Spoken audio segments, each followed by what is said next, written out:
സുഹൃത്തുക്കളെ, സംസ്ഥാന ഗവൺമെന്റ് കടുത്ത ധനപ്രതിസന്ധിയിലാണ് എന്ന് നമ്മൾ ഉരുവിട്ടുകൊണ്ടേയിരിക്കുകയാണ്. ഏത് കാര്യമെടുത്താലും അവിടെയൊക്കെ ആ പ്രതിസന്ധി, അതായത് ഖജനാവിൽ പണമില്ല എന്ന ഒരു വായ്ത്താരി മാത്രമാണ് സർക്കാരിൽ നിന്നോ സർക്കാർ വൃത്തങ്ങളിൽ നിന്നോ വന്നുകൊണ്ടിരിക്കുന്നത്.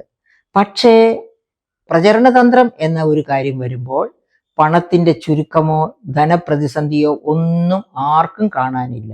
എന്തുകൊണ്ടാണ് ഒരു ഗവൺമെന്റ്, ഒരു തെരഞ്ഞെടുക്കപ്പെട്ട ഗവൺമെന്റ് സ്വന്തം മുഖഛായ മനോഹരമാക്കുന്നതിന് വേണ്ടി കണ്ടമാനം പണം ചെലവഴിക്കുകയും എന്തിനു വേണ്ടി ഭരണത്തിൽ ജനം ഏറ്റിയോ ആ പർപ്പസ്, ആ ധർമ്മം മറന്നു പോവുകയും ചെയ്യുന്നത് എന്ന് ആർക്കും മനസ്സിലാകുന്നില്ല. അപ്പൊ നമുക്ക് അതിനെപ്പറ്റി ആലോചിക്കുന്നതിന് മുൻപായിട്ട് ഈ ഗ്രന്ഥം ഒന്ന് നോക്കൂ. ഇദ്ദേഹത്തെ നിങ്ങൾക്കറിയാം, രഘുറാം രാജൻ. നമ്മുടെ UPA ഗവൺമെന്റ് കാലത്ത് റിസർവ് ബാങ്ക് ഓഫ് ഇന്ത്യയുടെ ഗവർണർ ആയിരുന്നു. അദ്ദേഹത്തിന്റെ ടേം തീർന്നതോടുകൂടി അമേരിക്കയിലെ അദ്ദേഹത്തിന്റെ ലാവണത്തിലേക്ക് തിരിച്ചുപോയി. ഒരുപക്ഷെ ഇദ്ദേഹം ഒരിക്കൽ ഒരു നോബൽ പ്രൈസ് വാങ്ങി ഇന്ത്യയെ ധന്യമാക്കും. കേരളക്കാരനല്ല, തമിഴ്നാടുകാരനാണെന്നാണ് എൻ്റെ ധാരണ. ഇന്ത്യയെ ധന്യമാക്കുമെന്ന് നമുക്ക് പ്രതീക്ഷിക്കാം. എനിവേ, അദ്ദേഹം എഴുതിയ ഒരു പുസ്തകം, ഈ പുസ്തകം 2019 എഴുതിയ പുസ്തകമാണ്, പബ്ലിഷ് ചെയ്ത പുസ്തകമാണ്. എന്താണ് ഇതിന്റെ ഹെഡിങ് എന്നൊന്ന് നോക്കൂ. തേർഡ് പില്ലർ, മൂന്നാം തൂണ്. അപ്പൊ ഏതായി ഒന്നും രണ്ടും തൂണുകൾ?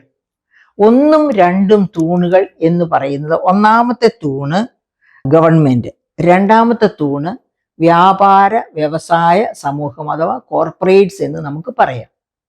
അപ്പൊ ആരായി മൂന്നാം തൂണ്? തേർഡ് പില്ലറിനെ പറ്റിയാണ് അദ്ദേഹം ഈ ഗ്രന്ഥം രചിച്ചിരിക്കുന്നത്. അപ്പൊ ആരാണ് ഈ തേർഡ് പില്ലർ എന്ന് പറയുന്നത്? അതാണ് ഈ ഗവൺമെന്റ്. ഒന്നാം തൂണ് ഗവൺമെന്റ് ആണെന്ന് പറഞ്ഞല്ലോ, ഭരിക്കുന്ന സംവിധാനം.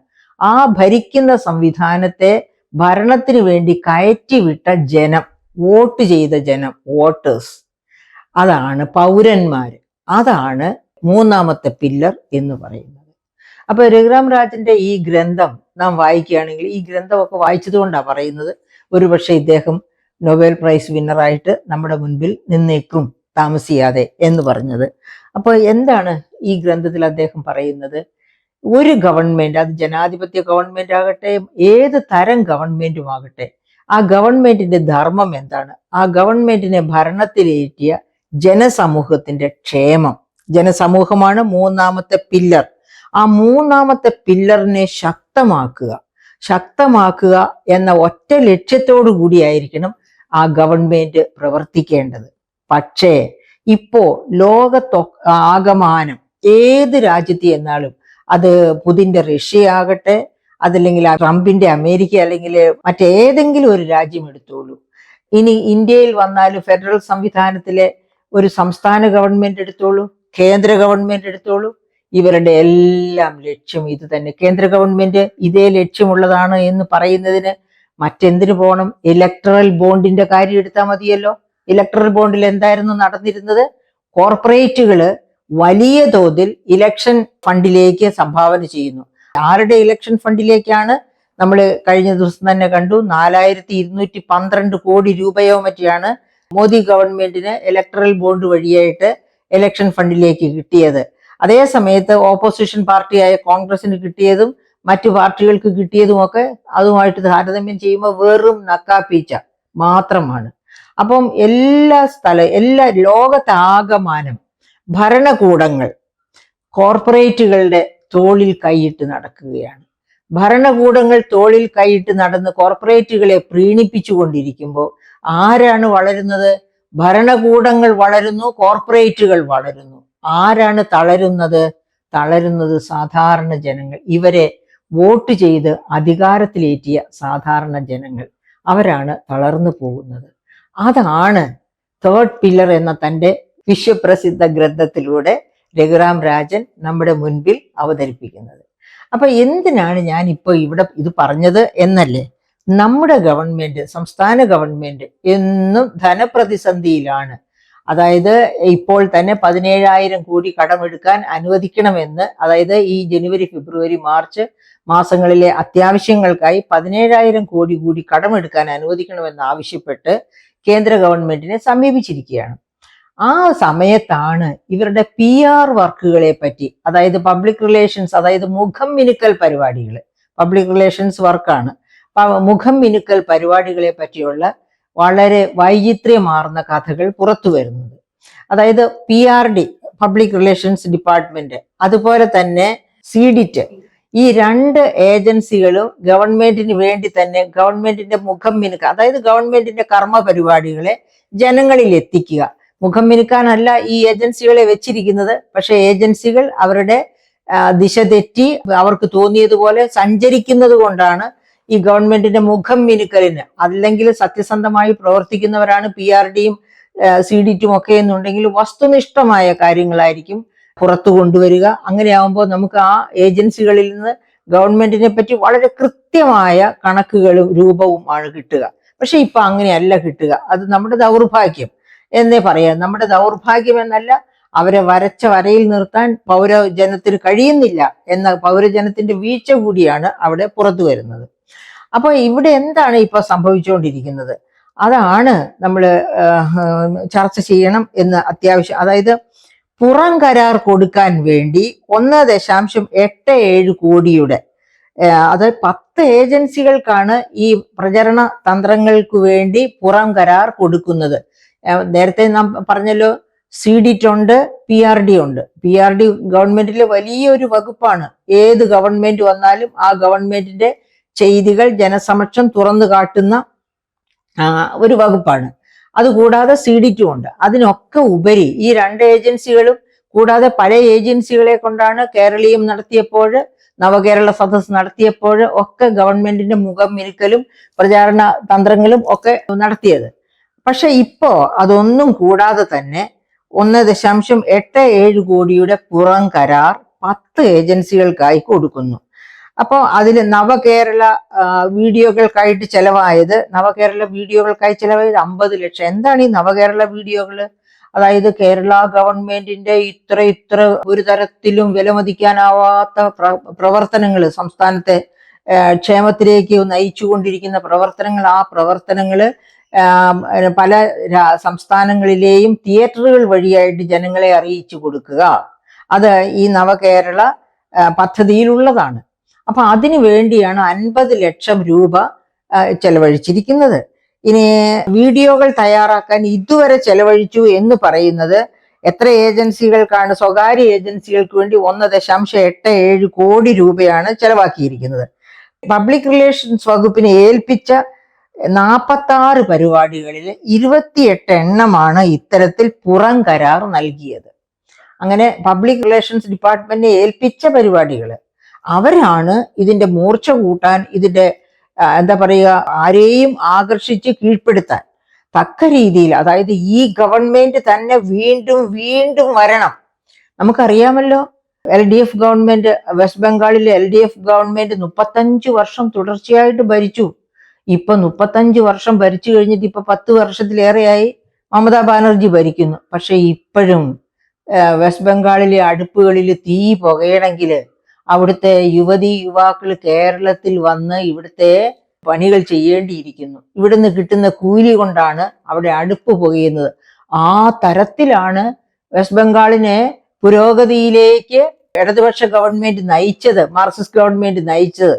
അത് ഓർക്കണം കേട്ടോ. നമ്മള് ഈ പറയപ്പെട്ട PR ഏജൻസികളൊക്കെ വരച്ചു കാണിക്കുന്ന വാഗ്മയ ചിത്രങ്ങൾ കണ്ട് വീണ്ടും വീണ്ടും LDFന് വോട്ട് കൊടുത്തു ജയിപ്പിച്ചു കളയാം എന്ന് ഓർക്കുമ്പോൾ ഏകദേശം നമ്മൾ വെസ്റ്റ് ബംഗാളിന്റെ ഒപ്പം ആയി കഴിഞ്ഞു കേട്ടോ. പക്ഷെ ഇവിടെ കേരളത്തില് 12ാം ക്ലാസ് പാസ്സാകുന്ന കുട്ടികൾക്ക് വെസ്റ്റ് ബംഗാളിലോ ഇന്ത്യയിലെ മറ്റേതൊരു സംസ്ഥാനത്തേക്കും ചേക്കേറാൻ പറ്റുമോ? പറ്റുകയില്ല.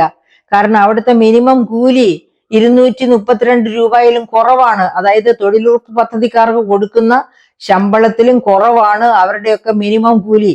അത് കാരണം കൊണ്ടാണ് 282 രൂപയിൽ താഴെ. അതുകൊണ്ടാണ് നമ്മുടെ ഇവിടുത്തെ കുട്ടികൾ മറ്റു സംസ്ഥാനങ്ങളിലേക്കൊന്നും പോകാതെ എവിടേക്ക് പോകുന്നത്? യൂറോപ്പിലേക്കും അമേരിക്കയിലേക്കും കാനഡയിലേക്കും ഒക്കെ പോകുന്നത്.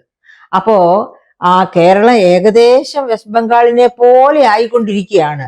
കുറച്ചുകൂടി ആകാറുണ്ട്. ഒരു ടേം കൂടി പിണറായി വിജയന് കൊടുത്തു കഴിഞ്ഞാൽ ഉറപ്പാ കേരളം വെസ്റ്റ് ബംഗാളിന്റെ ഒപ്പം തന്നെ എത്തും. പിന്നെ നമുക്കിവിടെ പട്ടിണിയും പരിവട്ടവും ഒക്കെ ആയി അങ്ങനെ അങ്ങ് പോകാൻ പറ്റും എന്നാണ് തോന്നുന്നത്. അപ്പോൾ ഒരു മമതാ ബാനർജിയെ നമ്മൾ എവിടുന്നെങ്കിലും കട എടുത്ത് കൊണ്ടുവരേണ്ടി വരും, പിന്നെ ചുക്കാൻ പിടിച്ച് പതുക്കെ പതുക്കെ പതുക്കെ നടക്കപ്പരുവത്തിൽ ആക്കാനായിട്ട്. അപ്പൊ ആ PR ഏജൻസി എന്തിനാണ് ഇങ്ങനെ ഒരു ഗവൺമെന്റ്, ഏത് ഗവൺമെന്റിനാണെങ്കിലും സ്വന്തം ജനങ്ങൾക്ക് വേണ്ടി ഭരിക്കുന്ന ഒരു ഭരണകൂടത്തിന് എന്താണ് PR ഏജൻസിയെ കൊണ്ട് ചെയ്യിക്കാനുള്ളത്? സ്വന്തം അവരവൻ ചെയ്യുന്ന കാര്യങ്ങൾ മാത്രം ജനങ്ങളുടെ സമക്ഷത. അതിന് ഉമ്മൻചാണ്ടിയെ കണ്ടുപഠിക്കണമായിരുന്നു. ഈ പറയപ്പെട്ട മഹാരഥന്മാരൊക്കെ വായ്ത്താരി കൊണ്ട് മാത്രം ജനങ്ങളെ കബളിപ്പിച്ച് ഏത് കള്ളത്തിന്റെ നേരെ നോക്കിയും അതിന്റെ നേരെ വിപരീതം ഇത് ശരി എന്ന് പറയുന്ന അത്ര കള്ള വായ്ത്താരിക്കാരാണ് ഭരണത്തിൽ ഇരിക്കുന്നവർ. അവര് പറയുന്ന കള്ളങ്ങൾ, ആ കള്ളങ്ങൾക്ക് വീണ്ടും എന്താ പറയാ, കിരീടം, സ്വർണ്ണ കിരീടം ചാർത്തി ജനമുഖത്തെ എത്തിക്കുക.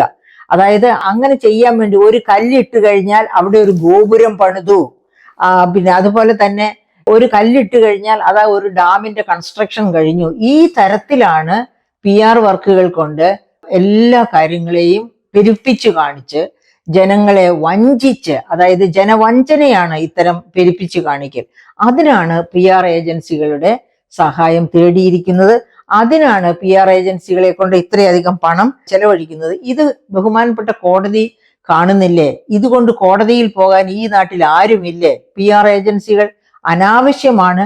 ജനങ്ങളെ മുഖവിലക്കെടുത്ത് അവരോട് വസ്തുനിഷ്ഠമായിട്ട് അത് ചെയ്യുന്ന കാര്യങ്ങൾ ജനങ്ങൾക്ക് അറിയാമല്ലോ.